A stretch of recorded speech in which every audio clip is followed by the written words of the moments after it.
Welcome to Target Market Insights, the multifamily and marketing podcast. Each week, John Kasman interviews multifamily and marketing experts to teach you how to find the best places to invest, attract investors, and grow your portfolio. You are listening to Target Market Insights with your host, John Kasman. Welcome to Target Market Insights, the multifamily and marketing show. I am your host, John Kasman, and I want to thank you for joining us for another great episode. Now, if you're enjoying the show, I need you to do me a favor and leave us a 5-star rating and review so other people can find the show and get the same great content that you're getting right now. And if you haven't already, make sure you hit that subscribe button so you don't miss an episode. Now, today we're going to be talking to Liz Faircloth. Liz Faircloth is the co-founder of the DeRosa Group with her husband, Matt Faircloth. Now, together, they have built a company that's overseeing $30 million worth of real estate transactions. And Liz herself has facilitated more than 200 workshops for universities, business conferences, and executive level trainings. As the chief advisor with DeRosa, she's helped build the portfolio, managing apartment buildings, small multifamily, mixed-use buildings, and commercial buildings all along the East Coast. Now, Liz is also one of the co-hosts of the Real Estate InvestHER Platform, and we are excited to talk to her today about all of those things. Let's welcome to the show, Liz Faircloth. Thanks again, John, for having me on. Excited to be here. Absolutely, Liz. So these are kind of crazy times we're living in right now. I know that my kids are home, and you may hear them in the background at some point, and I know your kids are somewhere in the near vicinity, so they may roam in or hear them. But nonetheless, we ask all of our listeners to be a bit patient with us as we get through everything. But Liz, kind of just give me a little bit of what the current environment has been like for you and your business as you all look to move forward. Yeah, it's been interesting, John, because I feel like, before this happened, everyone was talking about a recession, a pending recession. That's not new, right? Conversation, especially in the real estate investing circles you and I are part of. So we had rental property during the last recession that we've all, at least the most recent one, right? 2008. And we weathered that, and it was fairly stable. I mean, we had some tenants who, had fell on some hard times. We had about probably 40 units at the time in a Class C area of New Jersey. And we weathered the storm. And then we really were poised in 2000 and like the end of 9 and 10 to really grow. So that was my context, right? So in my head, I'm like, if any recession hits, I think we'll be able to weather the storm we'll be fine. Most of our portfolio is multifamily, right? So our 700 plus units are all multis. We have one commercial building that is a bunch of small office users that we have in New Jersey. So when this hit, it was a different feeling, right? Because it wasn't just like, we're going to weather the storm because we're in real estate and it's a bare necessity. People don't have the money to pay for their rent, or may not, right? So it was interesting. Like I'm a very positive person. There's always opportunity in anything. This was heavy though. I mean, this has been a very interesting, I've had to keep myself in check, and really quite honestly, my husband and I have been like, okay, let's get involved in anything happening and think about how do we weather this storm? So we're in action. We're in over communication, right? Because we have private lenders, we have private investors, equity partners, lenders. We have the traditional banks that we work with. We've been in communication with all of them in different circumstances. Our investors, we've created a community where we're going to be in over communication with them, where it's just like, this is what's happening. This is what's going on. They want to know how their assets are doing. And then obviously with our property management companies, now we have three property management companies we work with that manage everything. So we've been in complete solution mode. And then the back end, looking at every company. Okay, so 50% of the tenants, April 1 comes, can't pay their rent. And that happens for 1 to 2 to 3 months. How are these businesses? What are the cash reserves? Where are we at? And certain businesses have the cash reserves. Some of our other stuff, especially the stuff we first bought, like our earlier assets and our earlier investments, they don't have a year's worth of, just money, like $100,000 just sitting in the bank account. It's just not the case. So, we said, okay, what is our plan B? Are we taking care of ourselves personally, and then obviously our businesses? And so we are applying for a small business loan through our state. low interest, just so we have more cash reserves. And then, yeah, beyond that, there's a lot. And then, obviously in contact with our accountant, our insurance company, what's out there, knowing what all your options are. I think that's the key, is not to wait for people to give you a program or say, this is what we're going to do, but be in communication with your folks. Like you should have already been in communication, in my opinion, with everyone that's going to be, requiring you to pay their money right now. Yeah, I mean, that communication is key, right? I mean, from talking to your lenders, investors, residents, property managers, Everyone. tenants, literally tenants, everyone. of course. And then that's, you feel for folks. I mean, we had a tenant, we know a lot of our local tenants much better than probably the ones out of state, because those are the folks that had our cell phones, like just that we knew. And, so they all still have our cells and things. And yeah, it's just like, hopefully, everyone's is okay. And two of our great tenants, to a couple that just emailed us today, said, hey, we can't, pay the rent, April 1, so-and-so. And these are people that were like stellar tenants. And that's not the only people. So yeah, it's having empathy and also being like, okay, how's this going to financially affect everything? And how do we have the empathy and also get into solution mode, so that we can weather the storm, and take care of everyone's investment? Because that's, we own a portfolio, my husband and I, just us. And then we have a majority of our assets with other investors. So we're really beholden to our investors, and protecting their assets no matter what. I mean, that's what you take on when you raise money. So, yeah, that's, while being empathetic and just like, hold on, the world everyone is so affected by this. It's not like, except Zoom, right? The people that work at Zoom, they're doing great. They're doing great. We should have bought stock in Zoom, but no. Should have bought stock in Zoom. I think, it doesn't make me not want to invest in multifamily, but it has, the conversations my husband and I have been having that we probably would never had was, how do we create more multiple streams of income? Right. We thought we were doing that, and we are doing that, but it's interesting. All of our multiple streams of income are connected to real estate. So I think it's just an interesting conversation. I think as entrepreneurs and people that are opportunity oriented, it makes me want to get into something else besides real estate, to be honest with you, something that's connected to necessities. I don't know, but not that I want to start a business right this second, but, it does make you scratch your head and go, okay, interesting. I never thought I'd see this, because of what we went through in '08, but, it's happening. And how do we protect everything? And then how do we grow from it? So, well, if you're looking to start a necessities business, I hear toilet paper is extremely popular. So there you go. And there's nobody competing with Scotts and Charmin. So, oh my gosh, right? Jeez, it's so funny. So Liz, one thing about you and Matt as well, but you in particular, is that you really focus on serving people. You've got your family, you have investors, and you've launched the Real Estate InvestHER Platform. I know you have the podcast as well as the meetups. And I want to talk a little bit more about that platform, and in particular, why you felt Real Estate InvestHER was necessary and something that you wanted to build and create.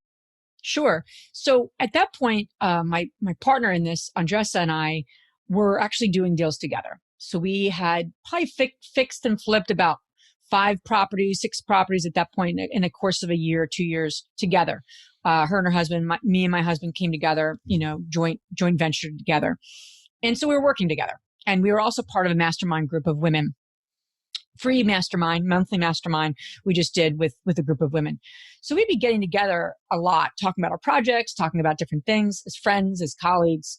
And we knew each other very well, and said, okay, where do we go to get the support we need? We're growing our portfolios, we're growing our businesses. And we know a lot, but there's so many things that you don't know. And there's so many areas we all can grow, especially in this business, especially. So, we kept thinking about it and talking about it. And we're like, would it be cool to connect with more women? And I've always, I was reminded of this from my sister, but I created a business in my graduate school experience. I was taking a class, and so I was a social worker student as a master's degree, never used it. And I took an entrepreneur class. And one of the projects was to create a business. So I created a business. It was a counseling business for women. in graduate school. That was 20 years ago. I know I look like I'm 25 now. I'm joking, totally joking, but it's my bad joke. But I'm all about bad jokes right now. I've been over talking bad jokes because I'm like, we're quarantined. I'm just, all hell's gonna break loose now. But I mean, so anyway, it really, my passion for supporting women stemmed back since then. I've always been drawn to supporting women. I had a very good relationship with my mom, but I do feel like there's a lot of unevenness. I remember my grandmother didn't drive. She never learned how to drive. She's a very strong woman.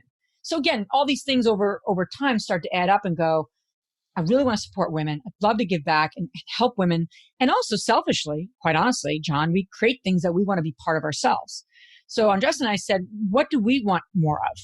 I'm like, let's start interviewing women. Start with the podcast. Let's start interviewing women, and only women. And at the time, there was one other podcast and us that really took that charge on. And I didn't even know about the other podcast. So we just thought we were the first ones. I think it was just us and them. And it was right around the same time we started. And they're great too. But it was interesting because we formed something where like, if no one listens to this, we're going to get so much value from it because we're growing and so we did a lot of soul searching. We thought about who we wanted to serve. Because if you're service oriented, it's really powerful to know who do you want to serve? You can't serve everyone. And so the passion of women, but then this passion of real estate, which I've been involved in, and to combine those two towards giving women not just the financial freedom, like the core, real estate strategies, but also a place about, how do you do it all? How do you balance it with the kids and this and that? And it's just like these 95 hats that we as women and men do. Men have a bunch of hats, but we're not against men. We're just creating an environment for women. And I think that's very, very important to note. And that's what we stand for. So that's where the passion came. We wanted to create something that, quite honestly, selfishly, Andresa and I are part of. So when I think of this as like people create things and they're usually at the front of it, we create something where we're kind of like created a circle, if you will, and we're part of it. We're leading it, yes, and we founded it, yes, but it's not about us. It's not like the Liz and Andresa show, and that's why we didn't want to create that. It just wasn't what we wanted to create, and we wanted to create something for women around financial freedom. So I love when we talk about service, and you said, I said people you serve, you said service as well, and I know it's really important. I want to make sure that listeners understand the nuance of the intentionality of the words there. You very easily could have created a platform for women that would have allowed you to stand at the top of that pyramid, gain all the benefits, and be seen as this massive thought leader. But you talked about creating a circle and really being a part of it and creating something that you wanted to be involved with, something that you wanted to gain value out of.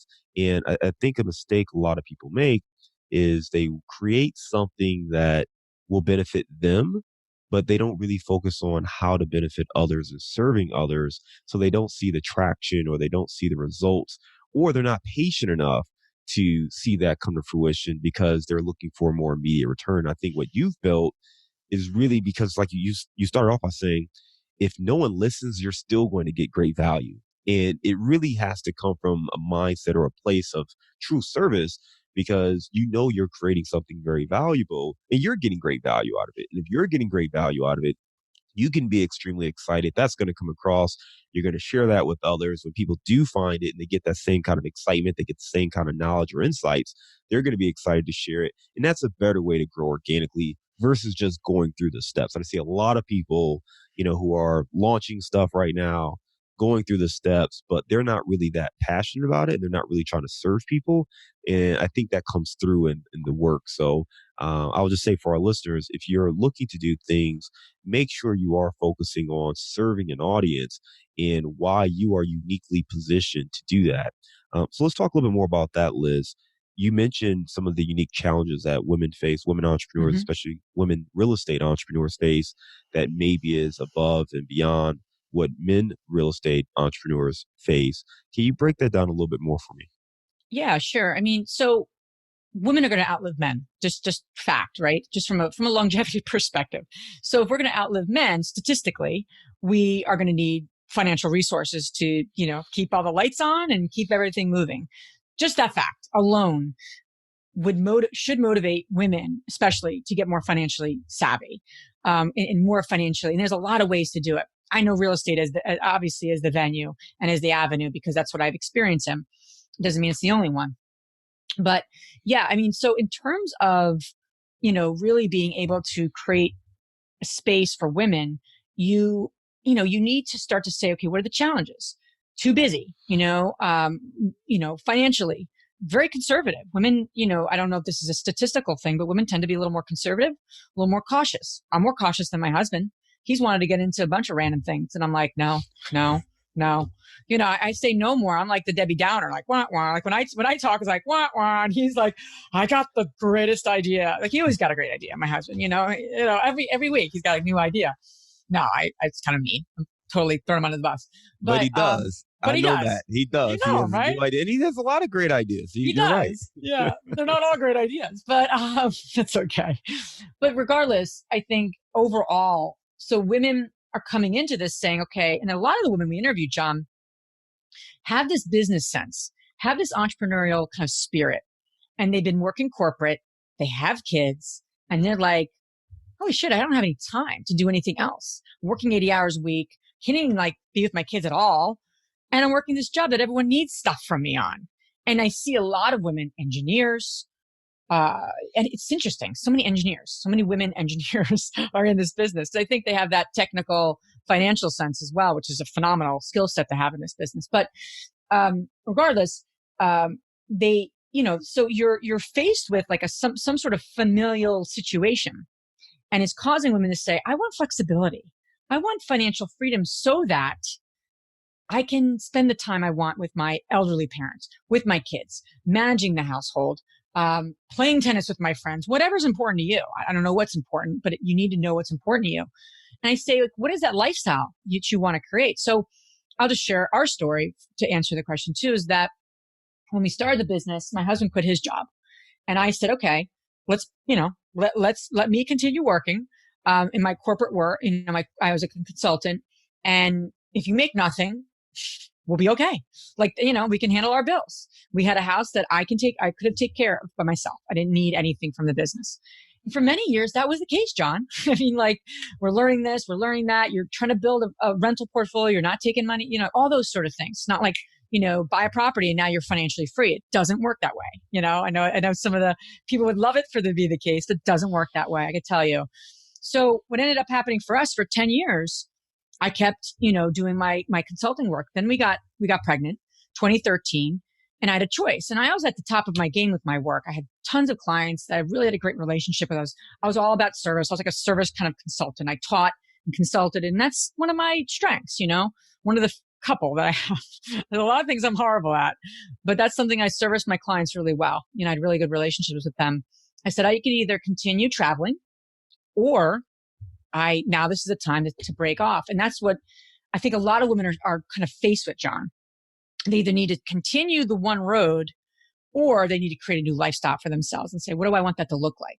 And that's one of the avatars. That's one of the types of women we're serving in our community is they have kids. They just don't want to trade their time for money. And I think investing in real estate, you're going to work hard. I mean, you're going to put a lot of time in. I can't say it's going to be like 1 hour a day, but, you're creating, a stream of income that, will be able to take care of you and your family. So that's the other thing that I've seen with women is that, they're kind of at a crossroads or they're recreating themselves. They're in their 50s, their 60s, and they've had their career. Their kids are older. And now they're like, what's next for me? I've always been intrigued with real estate investing. So just from an age perspective, I know the ages of the women we're serving, what's important to them and what they want to get out of. And it's also about legacy, John. I think that's the other piece here is that I think women are creating something so that they can help other people and create like a legacy for themselves. You want to buy a really nice bag or shoes? I'm not into that. I mean, I'm the cheapest person. So I'm like, what is the cheapest thing I can buy? And I will buy that. That's me. I like certain nice things. I'm not like I need the nicest thing. I mean, that's just not my thing, but some people are. Hey, then that's what you want to work towards. But what I find a lot of women love, John, are doing this so that they have flexibility in their time. They're creating a stream of income that they don't have to trade their time for money. And thirdly, they're creating a legacy that's beyond them. And I think that is really critical. And that's the why behind it all. Yeah, I mean, I don't know listen, if I answered your question, but I don't even remember what the question was. No, yeah, I'm no, kidding. that's right. No, but I think you bring up some excellent points, right? It's understanding the why and building this community because these women are looking for something specific. When we started talking about the differences between what men and women, and you hit on one, the fact that women outlive men, which Mm-hmm. is a fact. Generally speaking, it's a fact. And then two, you know, you didn't say this specifically, but I'll hit the point a little harder. From a corporate standpoint, women get to a point where many of them have to make a decision. Yeah. And the same thing happened with me and my wife, both in our corporate jobs. And when we had our first child, we sat down and had a conversation because she was traveling. She was a consultant as well. She was traveling all across the world, doing consulting gigs to the point where at one point we were first married. She was gone for pretty much that first year. And I Wow. saw her on the weekends. She came home like Thursday night or Friday, and she would fly back out Sunday nights. And, when we had that first child, I'm like, well, this has to stop. Like, there's no way I can take care of a kid by myself while you're gone on the road for 4 or 5 days out of the week. And I think the reality is a lot has changed and, couples have progressed and all that kind of stuff. But I'm not sure the conversation would have been the same if I had her job and she had my job. Probably I'm not. not, I'm not sure. I'm not sure it would have been, John, you need to stop traveling so Yep. you can stay here to be more of a dad. And I think the reality is, even if it's the case, we can remove that element to it. I think the reality is there's still a sense of social pressure for a mom to be present, in a young child's life, as opposed to, a dad. I think people would understand him going out Yeah. and sacrificing for his family and all Yep. that kind of stuff. So the bottom line is there's additional pressure, whether it's real, whether it's self-inflicted, but there's kind of an expectation that a working mom has more on their plate, to handle, and that pressure can get challenging to figure out what to do. And real estate is one of the great vehicles that can help you create financial freedom, some passive income. Yep. I want to hit on that just a little bit more because I know that you've created some things for some of the women that you work with to understand more about that path to financial freedom. I also want to talk about the avatar though, because you started talking about the engineers and the corporate moms and Mm-hmm. the older women who are looking at it, and just the thought of an avatar, and just really break that down for our listeners who are looking to identify who their ideal investor is, who their ideal customer is. I want to come back to that, but let's start with kind of that path to financial freedom and some of the work you're doing there. Yeah. In terms of the the resources we're trying to put together. That's Okay, right. gotcha. Yeah. So in addition, John, too, I'll mention women are really appreciating the women camaraderie because it has been more male oriented, especially in real estate investing. So I think why our community has grown the way it's grown, very organically, quite honestly, but women are really appreciating just coming together with other women because they'll go to networking groups, they'll go to these conferences, and it's like they're the only women in the room, and they're like, I'll go up to people, not that I expect people to know who I am or anything, and people are like, oh, are you here with your husband? I'm like, no, I got my husband involved in real estate investing many years ago. It was me, not him. It was me. So, but I just laugh it off. It's not a big deal. But I've been in conversations with men, and they're like, "Oh, are you getting started?" I'm like, "No." And I'm not. Women are not bravado. They don't just like, "Hi, my name's Liz, and I own X property." It's like I don't even. I'm very humble, and so is my husband actually. But that's just who we are. But and not that we have a more enormous portfolio, but regardless, I don't start there. If I have to go there, I will. But I don't I'm like, really? Is that what you're asking? I haven't you don't even know where I'm from and you're asking me how much I own. Like, but that's, I get it. That's more, competitive, and that's okay. But that's not how women roll. They're more like, who are you? What do you do? Like, so I think the other part of it, John, is that, I think what's special is to create a community for people where they're going to really appreciate the camaraderie, because the larger community is probably more of not what they're getting. And it's more community. It's more supportive. It's not competitive. It's not how I can take deals from people, at all. I mean, so I think I just wanted to mention that. And also then you get into construction. That's a whole other conversation where, people, now I'm not as construction facing. I know my partner Andresa has gotten people, like she runs construction sites. She's got work boots. She knows what she's talking about. And she has been told by multiple contractors, you might need to run this by your husband. She's like, he knows less than I do. Like, what are you talking about? And this is not 1950s, right? This was like, a month ago. So I don't know. I think the place of women in communities when, the greater community, they may not be getting the support from, I think that's why I think women are appreciating it so much, because it's not like, it's a women's, real estate. It's so obvious too, right? I mean, it's funny. My wife, she goes through similar things where she at one point was really running the property management, the construction projects we had. And I know multiple times she was told the same kind of thing. Yeah. Hey, you should run this by your husband. And she's like, no, I'm making this decision. Go do what I asked you to do. And the guy's like, well, I really think you should talk to your husband. It's like, I'm like, look, dude, you better listen to her before you will get in some trouble, man. You better stop that. And it's strange that it's still, it's not that it's still there. I think we recognize that there are biases Sure. there. And I don't, people have to go through that on their own. I think the fact that so many people in this industry, construction in particular, seem oblivious to the fact that they're being, I'll say sexist, but, that their prejudices are so obviously on display, to the fact that they're not even aware of what they're saying. It's just kind of crazy in some regards there. But sorry to derail. Yeah. You're going to talk about the financial freedom. Yeah, I'm sorry to derail too, but I wanted just to make a quick mention of that. And why I make a mention of it is like, it's going to impact how people build communities, which we'll get to at the avatar question you had. But yeah, the financial freedom. So our mission is all about supporting women living a financially free and balanced life, and whatever balance means to people. But I think that's also part of it. It's not just like work every hour of the day and become financially free, because that's not possible for a lot of women. And a lot of the women that are part of our community are kind of very, they're go-getter type of women, and so they want to do a lot. So financial freedom is just a free giveaway, free PDF that we have on our website.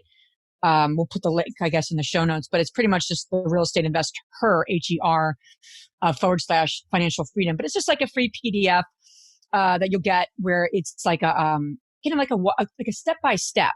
Because so many people have this dream, John, and I know you probably get it. I want to become financially free. But there's so much to unpack. Like, it's such a big thing. And I don't say cavalier, like, oh, financial freedom. It's so much to unpack. And it's like, okay, I want financial freedom. Number one, what does that mean to you? Like, what does that look like to you? There's a traditional definition of it, but what does it look like to you? And then how do you get there? And it's not one road, right? It's not one way, but what's your way? And I think that's the point of the PDF, is just to get people thinking a little bit about, they want to invest in real estate so that they have the financial freedom. Okay, so if I want to invest in real estate, how do I get there? And then if I want to get there, my expenses are higher than my income. Well, that's something to take care of first. Like, there's some prerequisites people need to get. Financial prerequisites, I believe, are critical, that you have to get in motion and in organized before you start investing. I mean, not everyone would probably agree with that, but I do believe how you treat your personal expenses and your personal income, how you treat your personal household, it's how you're going to treat your business. And, you have to be mindful of that. What's your credit score? Maybe you need to focus on that. Or where are you going to get the money? Like, there's so many pieces to this business that you need to think about before you even go down, like, okay, check off the box, I want financial freedom. Like, that's so big and so heavy. So this PDF was meant to help break some of that down and get into the conversation, like, what's important to me? Where am I at? And then where do I want to go? And how do I get there? So.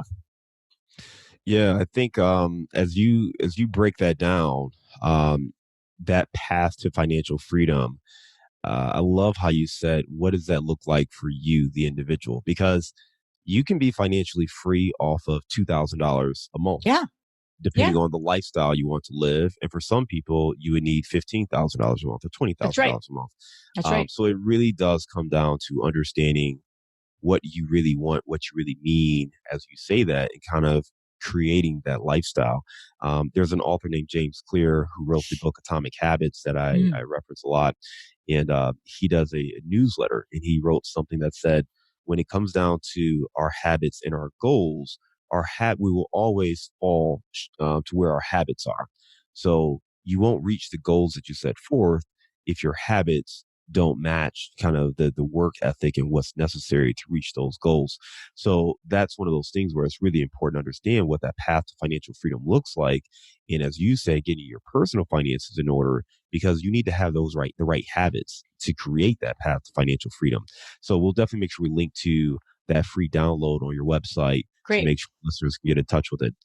So let's talk about this avatar, right? So for those who don't know what an avatar is, I want you to explain that, and then talk about kind of how you went through the process of identifying your avatar and what our listeners can do as they try to figure out, where they're trying to connect with investors or any group that they're looking to connect with for their business. Yeah. I mean, I think in anything, niches are critical. And I heard kind of like a phrase like the riches are in the niches, or I don't know, something like that. But I think serving a specific group of people, women real estate investors is fairly a niche, right? Because, real estate investing is a niche. And then you got a little more, finite with 50% of the population, or whatever the population is with women and men.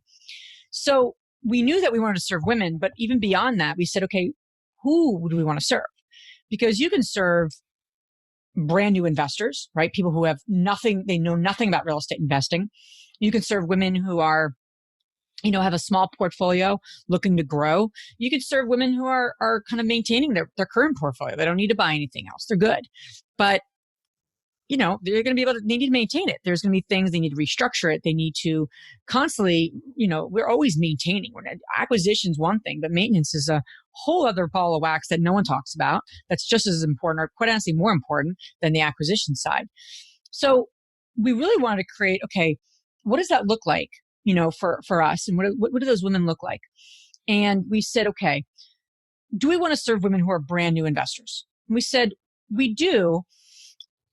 The type of woman, though, that we want to serve also has some business experience. They have some entrepreneurial experience.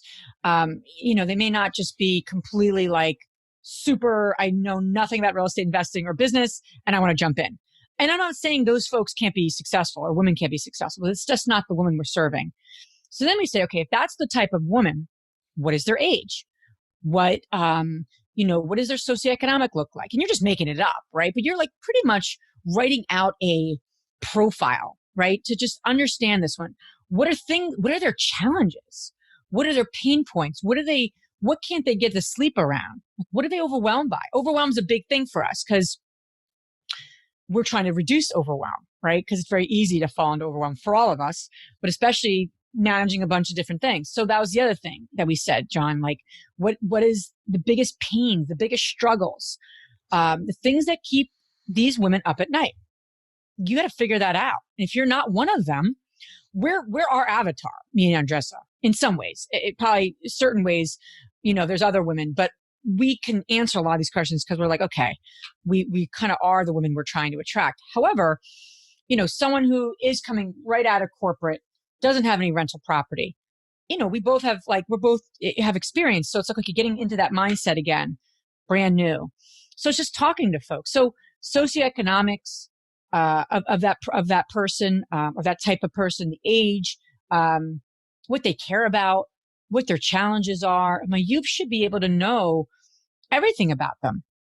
And then one step further, I heard I forget the episode we recorded. One of our partners, Fund That Flip, they're a phenomenal lender. I know many people are familiar with them, but they're one of our sponsors. And I interviewed the VP of marketing, and I can't even take credit for this because she just phenomenal. And she said, once you have your avatar and you're able to answer all those questions, you actually want to name them. So that might be Beginning Betty or, something like that. You actually want to create a picture of them and have a name for them so that when you're creating content and when you're creating anything for these people, you have a person you're thinking about. And I was like, that's brilliant, because she's, that marketing is her thing. She's the VP of marketing. I was like, that's awesome. I'm like, that's what we need. Like, we took it pretty far with our avatars and we're like, we got to name these women. And so you're able to better serve them. And then we said, okay, who's the other woman who has a portfolio? They have a portfolio, but they're looking to scale it. They're doing it all themselves. They're looking to scale it, build that team. That's a big one for us too, in terms of avatar. So what do they struggle with? What are their pains? What do they care about? All those questions we start to brainstorm, and it's going to change and evolve. But I think the key is to kind of have those beginning pieces, and then to take it one step further and actually to name these women or your customers or who you're serving, and then actually have a picture of them. Like, super cool, because now you're really like, you're not just like, oh, I just help these people. Like, no, you're helping Betty, you're helping Margaret, and I love talking to women in our community. And we haven't monetized anything in 2 years. Very intentionally, because we wanted to grow our community. And we quite honestly started this as a passion. And then we said, okay, this is also a business. We didn't start it as a business, to be honest with you. And I love talking to the women, because I'll ask them questions like, what's working, what's not. Like, these are the women we're serving. So you got to get into communication with people. I love that, but that's just me, right? That's my personality. So yeah, that's naming it, defining it, knowing everything you can mentally about these folks, and then going one step further to actually like create profiles for them. And it should be one or two. You shouldn't have like 10 avatars. That's not helpful, because then now it's like, how are you going to create content for 10 people? We have kind of 2 avatars, from that perspective in the investor side. I think that's brilliant, right? And just great pieces from, how to actually get clarity of the person you're serving. Because if you can figure out, the challenges, kind of the psychographic elements, right? Who are they? What's their viewpoint coming into this? Are they coming from corporate America? Are they busy moms? Are they, single parents, whatever? But just really starting to understand who they are, what challenges that they're facing, time restraints, all those kind of things, socioeconomic things, what they're passionate about, what do they love, what do they enjoy doing, and then really getting to the point where you truly name them and kind of create a real persona. That's something we do as well. We create our avatars with everything from name, age, what types of professions they're into, how many kids they have, what kind of school they went to, there you go. what pay points they have. And we create a character for ours. So he has a name as well. And really, the thing where it's really helpful is you also know when you're trying to create stuff, you can sit down and you're not trying to just come up with cool creative, but you can ask yourself, what does this persona need today, right? And that's something that I spoke to Annie Dickerson about as well. Yeah. Creating content and that avatar for her. And I think it just makes life a little bit easier, right? Once you have clarity on who you're talking to and what challenges they need, then you can serve them. Going back to serving, you can serve them better with content. Otherwise, you're just writing stuff you want to write, and it may not really be relevant for your audience if you haven't clearly defined who they are. So really great tips there, and love everything you've done to build out the InvestHER platform. And how many? Can I jump in with one other thought? Yeah, please. And also then directs you on where your efforts are spent in terms of social media. Because so many people are like, oh, where should I get active on social media? Well, are the people that you're looking to attract there? That's the first question.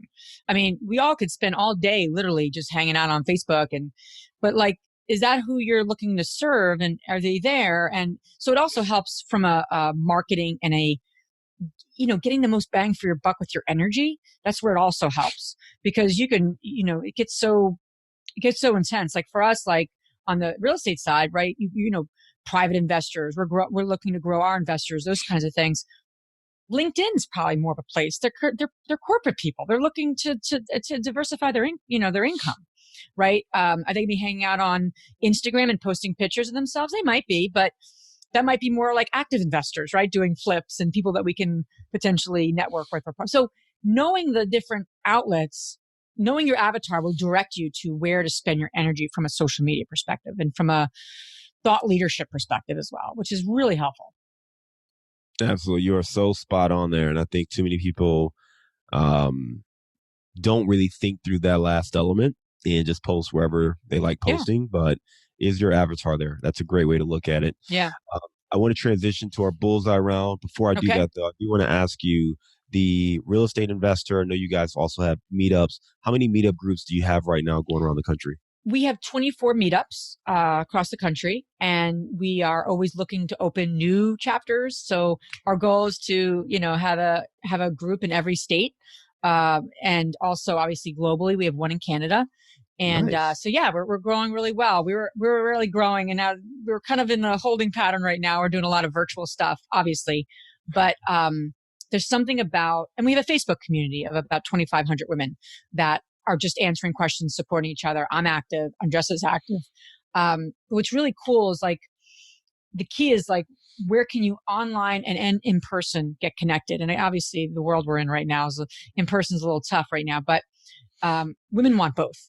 And, we're all looking for both. So that's where the meetups and our online kind of platform came into place. And our community, our investor community is extremely active right now, just because of everything happening. I've never seen so many comments and so many posts ever in the 2 years we've had it, or in the year we've had it. And like I said, we have about 2,500 women in that group. So that's free, just supporting women in the business. So, all right, let's jump into our bullseye round. You ready? All right. Give me a failure or an apparent failure that sets you up for later success. Okay, I'll speed around it really quickly. But we, our first fix and flip, we put a roof on a property that we then had to tear down. So, which was just, not fun. Having a business plan, having a plan for every project, scope of work, budget, timeline. We've learned that lesson a lot of times. I can't say that we learned it once and then we've been good since, but that is so, so powerful. And doing something before we even needed to have it done was such a great lesson. It still is a great lesson as we, continually revive, but budget, timeline, and plan. You cannot not have those three things to be successful in this business. Give me the book you've recommended or gifted the most in the last year. Ooh. Awaken the Giant Within by Tony Robbins. I think he's written 2 or 3 books. Obviously, his platform is more speaking, but it's a game changer. Yeah, it's a very, very big book. It's like this big. But I don't think many people know he wrote that. And it's absolutely one of my favorite books, hands down. Like psychology and personal growth, like 101. Give me a digital app or a mobile resource you recommend for your business. I know I got to get better with these kinds of, I sometimes sound like a 90-year-old. I'm like, I got to get better with these things. What do we rely on a lot? I'm trying to think what apps are like essential for us. What app do I love? I got to say Google Keep. I mean, it's just like a way to keep your thoughts in different places. But I mean, I have ideas on books I want to read. I have a monthly strategic call off Andresa. I have calls with Matt. I got multiple things happening. I got parenting stuff I got to remember, before this happened, right? Who's going where, my daughter, to do. That has helped me keep order because I'll just have a thought and I put it in that category. And then I know when I talk to Andresa, I got 3 things there because I thought about them and I'm not just like, what are we going to talk about? Like I already have it. So that's been helpful for me. I'm sure it's nothing super new for people, but just organizing all my different roles. Give me a daily habit that helps you stay focused on your goals. Probably a morning prayer and meditation, and then doing some visualizations. I start with a prayer, whatever works for you and who's listening to this. But then the meditation's been really powerful, just like calming my mind. I haven't missed a day, especially since this whole thing has been going on. Even now, even more important, right? And then visualizing my goals and saying, what can I do today to move this along? And being kind to myself, because your life might be upside down right now, and just take baby steps, take some action, and be kind to yourself. I'll say. What's one thing you know now that you wish you knew when you were starting out? The power of focus. We should have focused on multifamily. We started with multifamily. We are focused on multifamily now, but I think we should have started that focus a little sooner, and we probably would have accelerated our growth a little bit more than taking as long as we did in some ways. What are you curious about right now? I'm curious, like when we look back on everything going on, to be honest, what growth, like we're going to say one day, that's why that happened. That's why the coronavirus outbreak happened. As a society, as a community, as a family, as a person, I'm curious what the answer of that would be, because we're kind of in it right now.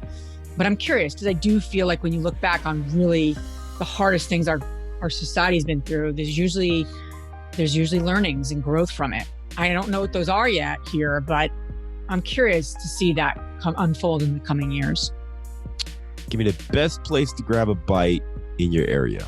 And obviously you're doing takeout right now, but That's great. There's a local Indian place, and I forget the name of it. They literally have the best Indian food I've ever had. And I can't get their food right now because they're closed. But I'm just thinking about this chicken dish. I love it. It was like where Matt and I meet, my husband and I meet, and we're like, Matt's like, what are you gonna get? I'm like, what do you think I'm gonna get? Of course, I have to have this every day if I could. So I'm looking forward to eating there again at some point soon. But as a local Indian place, I forget the name of the restaurant. Sounds good. Liz, this has been a lot of fun. We'll definitely make sure we link to the financial freedom guide that you have in our show notes. And we'll certainly make sure we link to the InvestHER podcast. How else can our listeners get in touch with you? Sure. Yeah. So, everything Real Estate InvestHER related, the realestateinvesther.com is a great place. Our podcast, our meetup, you can go on Meetup and just type in the Real Estate InvestHER. You'll see all of our chapters. But InvestHER, our Facebook community, everything you can kind of get from our website. So that's a good place to start. On the real estate investing side, we're still active investors, my husband and I, and it's not like we're done. So we're that's the DeRosa Group, DeRosa Group.com. And my husband also is starting just supporting our investors. So we kind of have a membership going there as well. So we're just in a lot of community building right now, which we were doing already. We're just accelerating some of the things we were looking to do sooner because it's what women and men need right now. Absolutely. Well, Liz, this has been a pleasure. Thank you for coming on the show. Absolutely. Love all the great tips you shared, and you're doing such great things to serve your community, and look forward to being inspired by you and taking this and continue to build our own community. And I hope our listeners are looking to do the same with whatever they're trying to do to grow with their investors or their audience or whatever it is that you're looking to serve. Make sure you take some of these advice and lessons from Liz and implement them into your business. Take care, Liz. We'll talk to you again soon, okay? Thank you, John, so much for having me on. It was awesome. Really appreciate it.